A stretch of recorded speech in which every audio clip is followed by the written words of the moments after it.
Okay, ये is Lakshmi sir study tricks में YouTube channel है। आज हम लोग स्टैंडर्ड 11 के अंदर लेसन नंबर 9 में जनरल एंट्री के बेस पे लेडजर्स के बारे में बात कर रहे हैं। क्वेश्चन नंबर 6, ठीक है। तो इसमें जो है general entries in the book का 5 क्रेडिट्स है। फर्स्ट जो है 2016 अप्रैल 1, 2016 अप्रैल 1, cash 40,000 furniture 20,000 brought in the business. तो बिजनेस में आ रहे what comes in should be credited debited. तो जो आता है डेबिट करते हैं। तो cash account data furniture account data कौन लेके आ रहा है? ये ओनर लेके। तो टू कैपिटल ओनर लेके आ रहा है। इसका मतलब कैपिटल का 40,000 ये है और ये 20,000 ये है। तो टोटल 60,000। इधर आप लिख सकते हैं B owner bring by owner bring the cash and furniture। ये आप ठीक है। इसके बाद सेकंड पढ़ते हैं goods 36,000 sold to Dhaval store 10% का discount for this Dhaval stores has paid cash 15,000। 15,000 cash दिया हुआ लेकिन 10% पे डिस्काउंट है, वो आपको ध्यान देना है। सेल किया मैंने, सेल किया तो क्या है? पैसा बिल्कुल मिलेगा। कैश अकाउंट डेटा रिसीवर आधा पैसा दे, इसलिए रिसीवर का नाम आएगा धवल्स अकाउंट। और टू सेल्स, और इसमें भी आपको 10% माइनस करना है। ये 15,000 है, 36,000 का 10% 3600 आता है। 400 2 3 और इसमें 15,000 मेरे पास मिला, मतलब कितना बचेगा? 17,400 ये बचेगा और टोटल है 32,400। B goods sold to double account amount received. उसके बाद हमने बैंक में डिपॉजिट किया, पैसा गया बैंक में, बैंक इज द रिसीवर। तो बैंक अकाउंट डेटा, क्योंकि बैंक लेने वाला है इसलिए bank account debtor to cash. To cash इसलिए क्योंकि cash goes out in the business, इसलिए हम लोग कैश में लिखेंगे कितना? 18,000 रुपया, ठीक है। इसके बाद हम फोर्थ एंट्री बात करते हैं। गुड्स 20,000 परचेज किया, 12% ट्रेड डिस्काउंट है from Dhara store for this cheque 8,000 is given. Purchase करने क्या है? मेरे पास सामान है, तो परचेज अकाउंट डेटा पैसा जा रहे हैं, चेक दिया तो बैंक अकाउंट, क्योंकि चेक जो भी होता है डायरेक्ट बैंक में माइनस होता है। और आधा पैसा दिया तो बाकी जो है मतलब देना बाकी है, इसलिए जाएगा धारा स्टोर, ठीक है। इधर हमने 8,000 रुपये उसको दे दिया था और कितना अमाउंट है? 20,000। 20,000 में से 12%, 12 टू द 2400 हम लोग माइनस करते हैं तो इधर आएगा 17,600। 17,600 में मैंने क्या कर दिया? 8,000 उसको दे दिया तो 9,600 बचा। तो 9,600 रुपया जो है मेरे को धारा अकाउंट में आएगा। टोटल ये 17,600 रुपया अपन को परचेज में लिखना है। ट्रेड डिस्काउंट को माइनस करने के बाद इसको जाएगा 5वां नंबर है withdrawn from the bank 5,000 for office expenses, 4,000 for household expenses। Office expense जो भी होता है उसके लिए हम लोग क्या करते हैं? ऑफिस एक्सपेंस ही लिखते हैं, यानी तो कैश काम में देते हैं। क्योंकि कल विड्रॉ किया है पैसा, हमने कल ही विड्रॉ किया है, कैश किसी को दिया नहीं है। ऑफिस खर्च के लिए पैसा निकाला ऐसा हो, और दूसरा जो है पर्सनल खर्च के लिए भी पैसा निकाला। ऑफिस खर्च में जो निकालता है वो पैसा ऑफिस के अंदर आता है, मतलब बिजनेस के अंदर आता है। और पर्सनल खर्च में जो पैसा निकालते हैं वो घर पे चले जाते हैं, जिसको बोलते हैं ड्राइंग, ठीक है। तो इधर हम लोग आएगा, एक तो कैश आ रही है, एक ऑफिस एक्सपेंस के लिए मैंने पैसा निकाला कैश अकाउंट डेटा, और घर के लिए निकाला जिसको हम लोग बोलते हैं ड्राइंग अकाउंट, क्योंकि घर का मतलब खुद का होता है, ड्राइंग अकाउंट होता है। और टू कहाँ से ले रहे हैं? बैंक से ले रहे हैं, तो बैंक इज द गिवर। तो ये हम लोग को ध्यान देना है। ऑफिस खर्च के लिए हमने कितना पैसा निकाला? 5,000 निकाला, और खुद के लिए 4,000 निकाला। टोटल कितना होता है?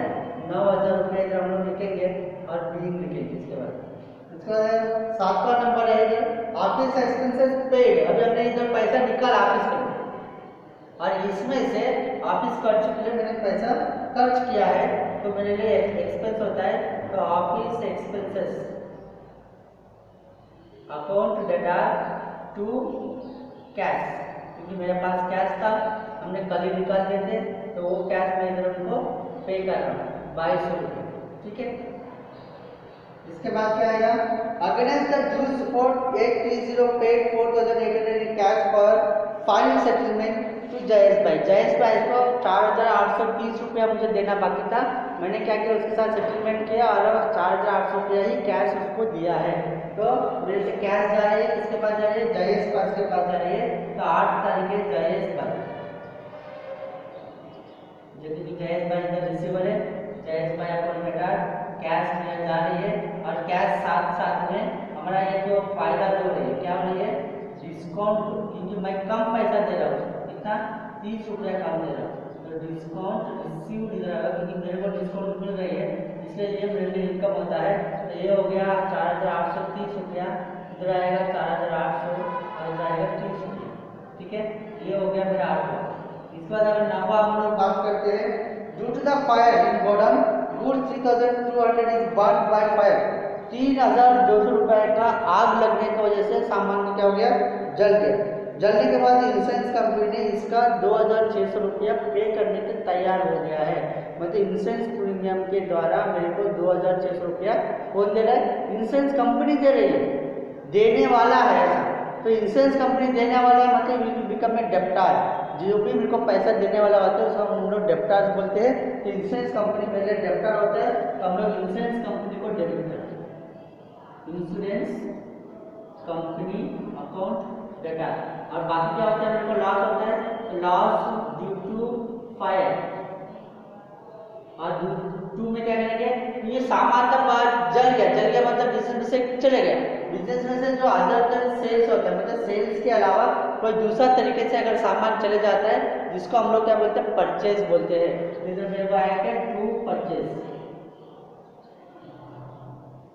कितना है, जितना मेरा सामान जल गया उतना आएगा इधर परचेज में 3,200 और इंश्योरेंस कंपनी 2,600 दे रही है, तो 600 रुपया मेरे को नुकसान, ठीक है। इस तरह से एंट्री करना है। इसके बाद आप बात करते हैं टेंथ वन, टेंथ तब बात करते हैं तारीख का। Goods 6,600 are purchase from Anil traders and towards this payment of 2,600 is made in cash. हमने क्या किया, परचेज किया, तो इधर मेरे को आएगा परचेज अकाउंट डेटा, कैश में दे रहा हूँ कैश अकाउंट, और दूसरा कौन है, अनिल ट्रेडर्स, क्योंकि मैंने आधा ही पैसा दे रहा हूँ, उसको पूरा पैसा नहीं दे रहा हूँ। ये क्या मैंने परचेज किया 6,600, उसको कैश दिया 2,600 और बचा 4,000 जो उधारी होगा वो आपको अनिल ट्रेडर्स में लिखना है, ठीक है।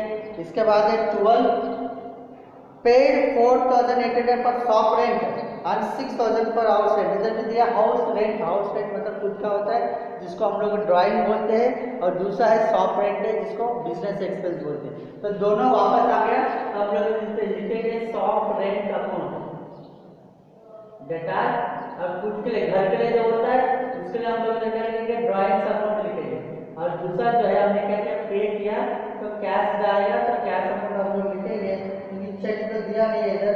ये हो गया मेरा 4,800 और ये हो गया मेरा 6,000 हाउस का, ठीक है। टोटल मिलके 10,800 रुपये मेरा होगा। इसके बाद हम लोग बात करते हैं 30th last one, paid 4,000 by cheque. इधर मेरा बाकी था 4,000 बाकी था, वो 4,000 हमने क्या कर दिया, बैंक से उसको पे कर दिया।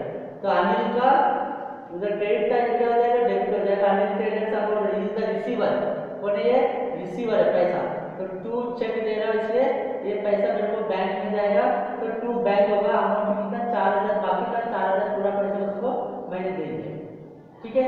ये था अपना जनरल। जिसके बाद हम लोग क्या करेंगे, इसको हम लोग टोटल करेंगे। अगर आपको पूरा एक ही पेज में आता है तो कोई दिक्कत नहीं है, अगर ये आधा इधर आ गया आधा दूसरा पेज में आएगा, तो हम लोग क्या करेंगे, इसका टोटल इधर करके सिंगल लाइन में बैलेंस सीएफ लिखते हैं, और इधर ऊपर बैलेंस बीएफ लिख के उसको इधर वापस इसके साथ ऐड करके टोटल इधर मेरा करना है, टोटल में इधर लिखूंगा। उसके बाद मेरा क्या होता है, लेडजर से चालू हो जाता है इधर से। अगर आप लेडजर्स लिखते हैं तो लेडजर के लिए पहले आपको क्या करना है, कितना तरह का लेडजर होता है वो हम लोग एक काउंटिंग करेंगे। ये कैश है, फर्नीचर कैपिटल 3, कैश पहले आ चुका है, 4 डबल, 5 सेल्स, बैंक 6 कैश आ चुका है, परचेज सेल्स बैंक आ चुका है, दारा स्टोर 8 कैश आ चुका है, ड्राइंग 9 बैंक आ चुका है, ऑफिस एक्सपेंस 10 कैश आ चुका है, जयेश भाई 11 कैश आ चुका है, डिस्काउंट रिसीव्ड 12, इंश्योरेंस कंपनी 13 और loss due to fire 14, purchase भी आ चुका है मेरे ख्याल से, तो उसको भी जरूरत नहीं है। और इधर भी परचेज है, कैश है, कालिंग का 14 के बाद इधर ये 15 और 15 के बाद शॉप रेंट 16, ड्राइंग आ चुका है, कैश आ चुका है, अल्टर आ चुका है, बैंक आ चुका है। मतलब मेरे को 16 लेजर्स मुझे बनाना पड़ेगा। तो 16 लेजर्स में हम पहला बनाते हैं कैश अकाउंट। तो पहला नंबर क्या है, कैश है, तो हम लोग बनाएंगे कैश अकाउंट, फर्स्ट लेजर 1, ठीक है। इस तरह से फॉर्मेट मिलेगा आपको लेजर का। तो बीच में इधर भी आपको डेट और वो लिखना पड़ेगा और इधर भी आपको अमाउंट लिखना पड़ेगा। तो ये आपका फॉर्मेट है, ये क्रेडिट साइड पे है, ये डेबिट साइड पे है, इधर डेट है, इधर पर्टिकुलर्स है और इधर अमाउंट है, फिर डेट पर्टिकुलर्स, फिर इधर अमाउंट। इस तरह से आपको लेजर्स आएगा। कैश का कुछ ज़्यादा रहेगा तो कैश आपको हम ज़्यादा करेंगे। और उसके बाद हमारा है फर्नीचर में सिर्फ एक एंट्री है, तो हम लोग उसके हिसाब से उसको लेजर बनाएंगे, थोड़ा छोटा बनाएंगे क्योंकि हमको ज़्यादा जरूरत नहीं है, फर्नीचर एक ही है तो एक ही के लिए हम लोग इधर लेजर बनाएंगे, ठीक है। इसके बाद मेरा है कैपिटल, तीसरा नंबर पे। तो कैपिटल अकाउंट को भी कुछ ज़्यादा बनाने की जरूरत नहीं है, वो भी एक ही है, तो हम लोग एक ही लेजर इधर बनाएंगे। और सब जगह पे आपको इधर CR कंपलसरी लिखना है क्योंकि ये लेजर का डेबिट से और क्रेडिट के बारे में बताती है। उसके बाद क्या आप लोग है तो कैश हो गया, डबल का भी मेरे ख्याल से सिर्फ 2 एंट्री है, तो डबल के लिए 2 एंट्री के लिए हम लोग एक डेबिट एक क्रेडिट रहेगा, उसके हिसाब से आप लोग इधर डेबिट क्रेडिट का हम लोग अमाउंट इधर लिखेंगे, ये DR है, ये CR है। इसके बाद डबल के बाद क्या है, सेल्स है। सेल्स की मेरे ख्याल से 2 ही जब एंट्री है, तो सेल्स अकाउंट भी हम लोग छोटा सा ही बनाएंगे, कुछ ज़्यादा बढ़ाना नहीं क्योंकि मेरे पास इतना प्लेस नहीं है, तो हम उसके हिसाब से थोड़ा सा छोटा हम लोग बनाएंगे। हर जगह पे डेट पर्टिकुलर आपको आएगा, वो आपको देंगे। फर्स्ट फॉर्मेट में मैंने लिखा है वही सेम फॉर्मेट है, हर जगह पे आपको लिखना है। डबल हो गया, सेल्स हो गया, उसके बाद क्या आएगा, बैंक में 3-4 एंट्री है, तो थोड़ा सा हम इसको बड़ा कर सकते हैं, 3-4 एंट्री है इसलिए, ठीक है। DR CR, बैंक के बाद क्या आएगा, परचेज में मेरे ख्याल से 2 एंट्री है, परचेज अकाउंट आधा ही लेजर आपको बनेगा, तो आधा ही लेजर बना रहा हूँ, बाकी सब जो लेजर है वो आपको खुद ही बनाने का, ठीक है। ये परचेज हो गया, बैंक हो गया, धारा स्टोर, धारा तो अपने दूसरा ये धारा स्टोर एक बनाएंगे,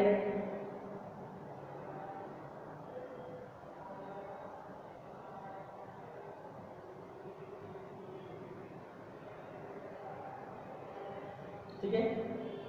इस तरह से आपको लेक्चर बनाना है। और जितना भी लेक्चर अभी बाकी रह गया है, मैंने 8 लेक्चर बनाया, बाकी 8 लेक्चर आपको बाकी है, तो ये 8 लेक्चर्स को आपको खुद ही बनाए, जैसा कि मैं बताता हूँ उसके हिसाब से थोड़ा सा आपको प्लानिंग करके बाकी लेक्चर्स को भी आपको बनाना है। इधर हम लोग देखिए पहला कैश अकाउंट है, इधर कैश को हमने क्या किया, डेबिट, कैश को क्या किया मैंने, डेबिट किया, तो कैश का डेबिट किधर है, तो इस साइड पे आपको 2 वाला लिखना है, दैट इज 2016 अप्रैल 1 2 कैपिटल, ठीक है। ऐसा नहीं कि कैपिटल में कितना पैसा 60,000, पूरा 60,000 मेरे को नहीं लिखना है, कैश के सामने जितना है 40,000 है, वही 40,000 ही सिर्फ मेरे को इधर लिखना है। और दूसरा फर्नीचर है, फर्नीचर को मैंने क्या किया, डेबिट किया, तो फर्नीचर का डेबिट साइड पे 2016 अप्रैल 1 इधर भी मेरे को क्या आएगा, कैपिटल 2 कैपिटल अमाउंट टू 20,000, ठीक है। और कैपिटल का हमने क्या किया, कैपिटल का क्या किया, क्रेडिट किया, कैपिटल को क्रेडिट किया, तो कैपिटल अकाउंट में क्रेडिट साइड पे, कैपिटल अकाउंट में क्रेडिट साइड पे इधर आएगा बाय कैश 40,000 और बाय फर्नीचर 20,000। तो वो ध्यान देना कि कैपिटल में 60 है तो आपको कैपिटल अकाउंट में 60,000 आना चाहिए। कैश में 40 है तो कैश अकाउंट में 40 आना चाहिए। फर्नीचर में 20 है तो फर्नीचर अकाउंट में 20 आना चाहिए, वो आपको ध्यान देना है। वापस कैश में कितना है 15,000, क्या किया डेबिट, डेबिट तो क्रेडिट क्या है 2 सेल्स, तो कैश में रहेगा 2 तारीख को 2 सेल्स कितना है 15,000। और डबल का अकाउंट में 2 सेल्स, ये डबल है, हम लोग इधर आएंगे 2016 अप्रैल 2 सेल्स, डबल का सामने कितना है 17,400। और सेल्स में हमने कितना है 32,400 है और सेल्स को क्रेडिट किया है, क्या किया 2 किया, 2 मतलब क्रेडिट होता है तो ऊपर का जो है वो क्रेडिट साइड पे, सेल्स का क्रेडिट साइड पे, क्योंकि सेल्स को हमने क्या किया क्रेडिट किया इसलिए सेल्स का क्रेडिट साइड पे अपन का आएगा बाय कैश और बाय डबल। कितना कैश है ये 15,000 है, ये 17,400, ठीक है। वैसे बैंक वापस आया, बैंक में कितना है 6,000, तो बैंक अकाउंट इधर है, इधर हमने बैंक क्या किया डेबिट किया, बैंक को डेबिट किया इसलिए बैंक अकाउंट में डेबिट साइड, जो अकाउंट को आप डेबिट किया तो डेबिट साइड, क्रेडिट किया तो क्रेडिट साइड पे आपको लिखना है। ये बैंक है, डेबिट साइड पे मेरे को करना है 18,000, इधर आएगा 2 कैश, ये होगा 2016 अप्रैल 3 2 कैश 18,000। अभी ये क्या किया ये हो गया, कैश अकाउंट है, कैश को हमने क्या किया क्रेडिट किया, कैश को क्रेडिट किया इसलिए कैश अकाउंट में क्रेडिट साइड पे बाय बैंक 18,000, ठीक है। और इसके बाद हम लोग बात करते हैं परचेज को हमने डेबिट किया तो परचेज अकाउंट में डेबिट साइड पे 2016 अप्रैल 4 तारीख इधर आएगा 2 बैंक और 2 धारा स्टोर्स, कितना आएगा ये 8,000 और ये आएगा 9,600। इसका टोटल जो है आपको 17,600 होना चाहिए। वैसे इधर क्या किया आपने बैंक को क्रेडिट किया तो बैंक में क्रेडिट साइड पे 2016 अप्रैल 4 बाय परचेज कितना बैंक में है 8,000, तो सिर्फ 8,000 लिखना है। उसके बाद दारा स्टोर है, दारा स्टोर में भी क्रेडिट साइड पे 2016 अप्रैल 4 बाय परचेज कितना है 9,600। तो इसी तरह से बाकी का जो भी चीजें है आपको लिखना है। इधर आएगा तो कैश आएगा, कैश में डेबिट साइड पे आपको लिखना है 5,000। इसके बाद ड्राइंग है, ड्राइंग का एक अकाउंट इधर बनाएंगे, अगर जगह मिलेगी तो मेरे को ड्राइंग अकाउंट इधर बनाऊंगा, तो ड्राइंग अकाउंट में भी अपन को वो अमाउंट को अपन को कहाँ पे लिखना है, क्या किया ड्राइंग को हमने डेबिट किया तो डेबिट साइड पे इधर आएगा 2 बैंक, कितना ड्राइंग है 4,000 ये लिखा। और कैश में डेबिट साइड पे मेरे को लिखना है 2 बैंक 5 तारीख 2 बैंक 5,000। और बैंक में अगर आप आते हो बैंक को इधर क्या किया मैंने क्रेडिट किया, बैंक को क्रेडिट किया इसलिए बैंक का क्रेडिट साइड पे ये बैंक है बाय कैश और बाय ड्राइंग, इसको करेंगे कैश का 5,000 और ड्राइंग का 4,000। इस तरह से आपका बाकी जो भी एंट्रीज बचा है, एक ऑफिस एक्सपेंस बचा है, जहेज बचा है, 3 4 5 6 जनरल और बचा है, वो जनरल का भी लेडजर इसी तरह से आपको करना है और इसी तरह से करके आपको लेडजर अकाउंट्स को कंप्लीट करना है। ये हमका क्वेश्चन नंबर जो है 6 का है।